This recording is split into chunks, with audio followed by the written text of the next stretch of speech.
Hello everyone, my name is James Clapperson, and today I'm here to show off my IPP video, IPP level. So in the beginning, we realized we've started off in a dungeon due to the cage behind us and the tables and tools on them, and the stone textures around them.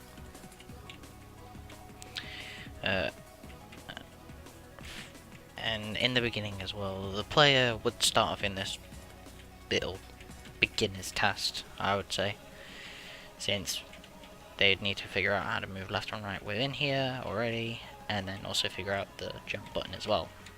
They have plenty of time to do it, there's nothing holding them back.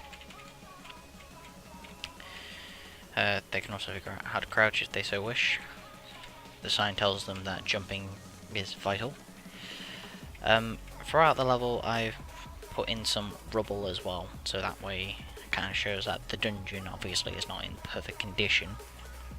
Add a few vibrators for lighting effects as well, every now and then. Got a few signs as well to tell the player what is a good thing to do and not. The sign tells you that crouching is also a good tool, so players could use it to actually get out of this trap very easily. This being the first trap, and then over here being the second one. This sign tells us that the two things we just picked up, which were the armor and the health pickups, are actually classed as the collectibles.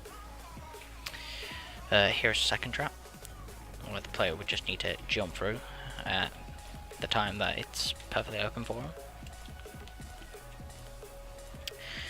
Even got the point light in. Even got some point lights in the lava trough as well, so that way you can see the shadows of the crushes. Sign here that says Hellfire, responding to the trap here, which at first used to run in a strange order where the player would need to have the perfect timing to go through, but now that is actually no longer needed, and the player just needs to wait patiently for a good time to go through, such as not then, but perhaps when the first one drops. But I'm actually really glad that they've managed to match up with each other perfectly. I've got many gaps in the level, but they are covered with little death rollers as well, so that way the players cannot just fall down into lower parts of the level. Here's a sign that tells the player to watch their kneecaps due to the trap there.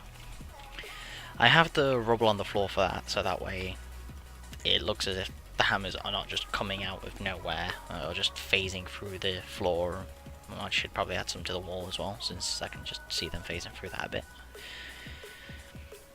But next we've got the sign that tells the player that their timing is important.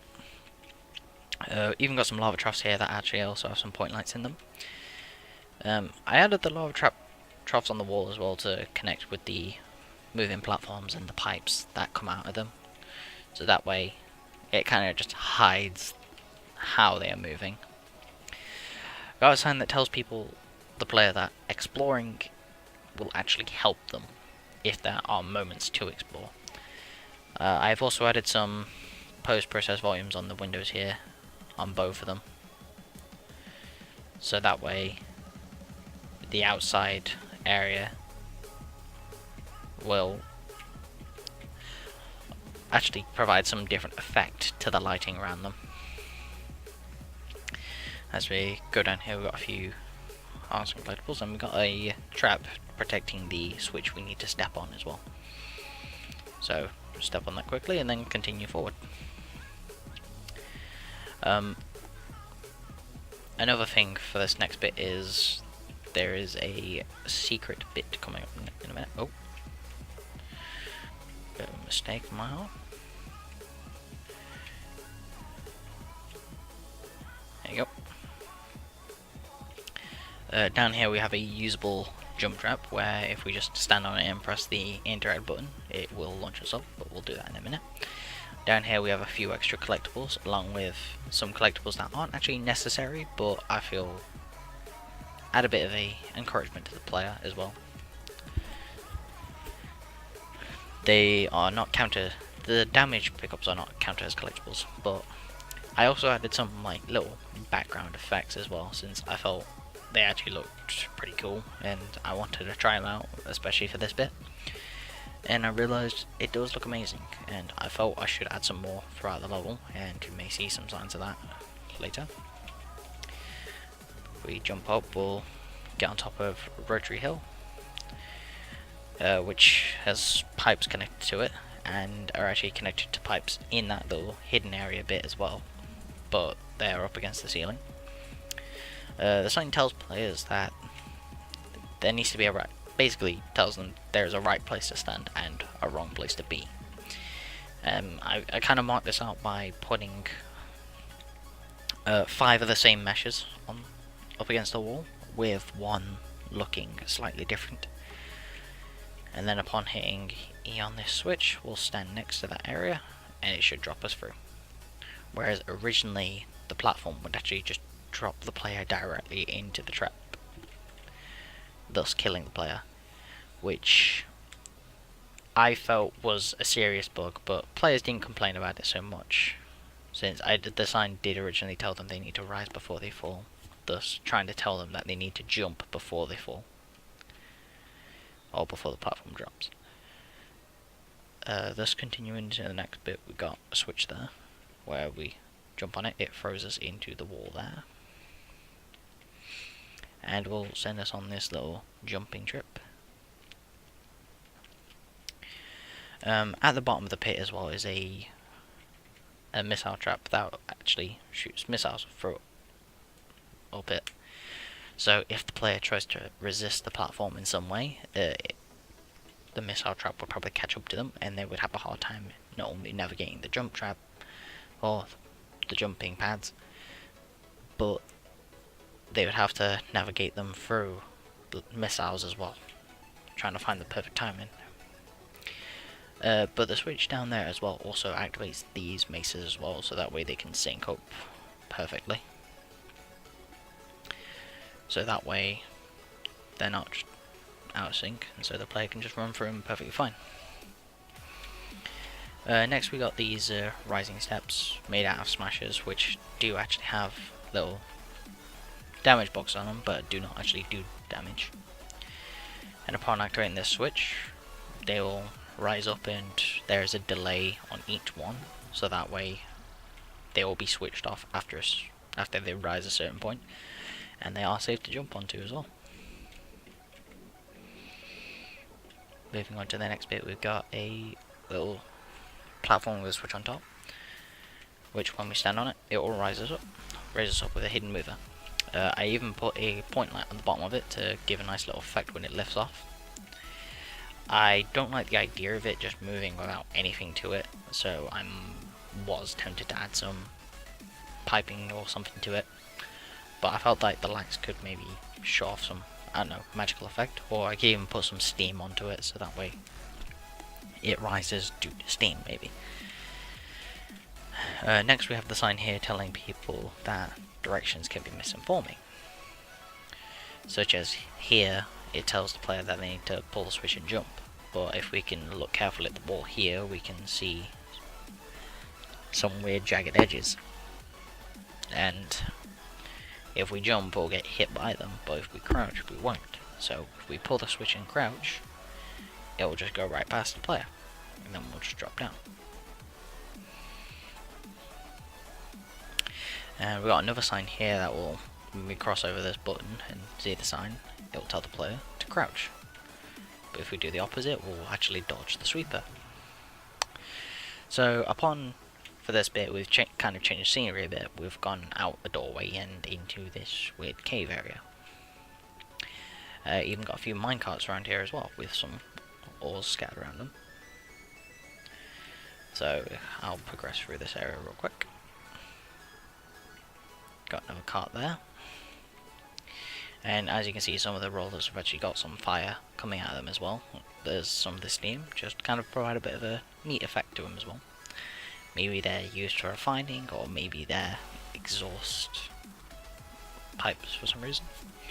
Here we have another brazier here to provide this little neat night lighting effect. got a broken minecart there, maybe due to the little swingers over there. And we've even got a missile trap here that I've marked up in red due to one of my testers actually saying that they couldn't see it at first. So I decided to light it up a bit. And now I doubt the players will actually miss this and would actually understand the trap easier and would be able to avoid it much easier as well.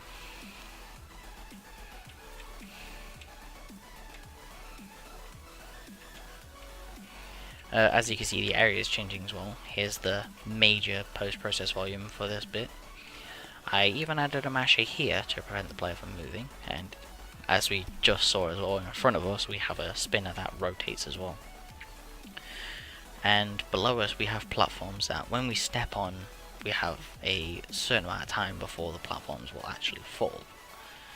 So we need to pick the right time when to go so we can not only run straight forward over them, but also not get hit by the spin traps, thus delaying us.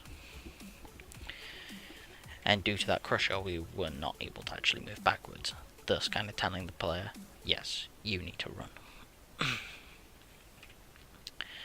And as we can see, we've got a bit of a lava flow down there as well.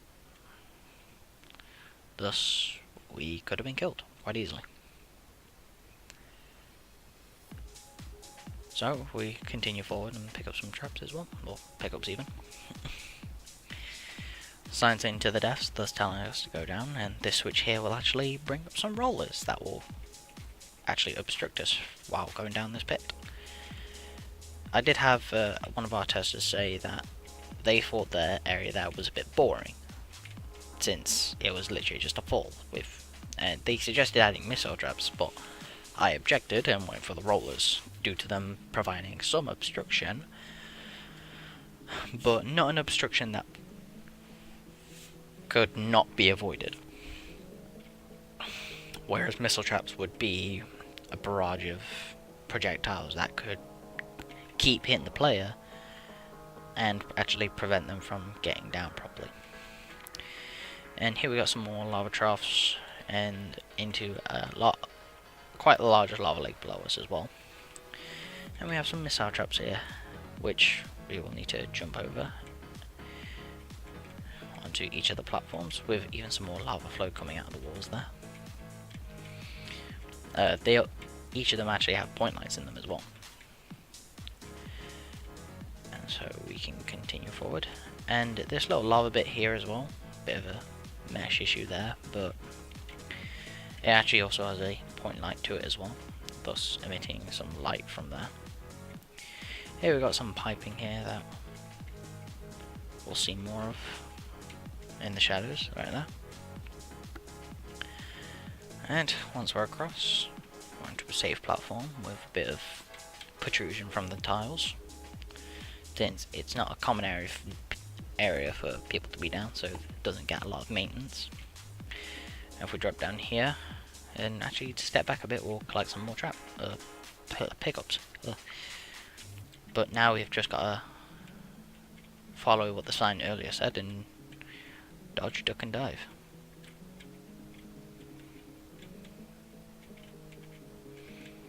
So we can actually get through perfectly. Below us we even have some little meshwork, so that way the area doesn't look so boring. And once we've gotten up the missile traps, pretty much safe. And here, as mentioned earlier, we've got another little background effect. I even added another post-process volume to provide some lighting to it as well. So that way it creates some, like, it causes the player to focus on what's behind in the background as well, thus kind of showing weird, strange constructions. And so we can also see a bit of more of the piping here as well. If we continue forward, we've got a little switch and the exit as well. The switch would open the door, and when we actually hit it as well, a set of traps will come down, or spikes will come down, and it's meant to act as if the player is knocked out. Thus, through all of our efforts, the player is still unable to escape on his own terms. And before I end this video as well, I want to say I kind of made the health and the armor the main collectibles, because in the end screen it actually tells you how many of them you've collected. So with the health we've picked up 7, with the armor we've picked up 13, with a total of 20, thus my collectible total being 20.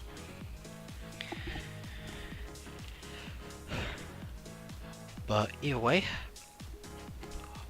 thank you for your time, and I hope you enjoyed me talking about my level, and I hope that you even enjoy playing it. Thank you for your time, and good night.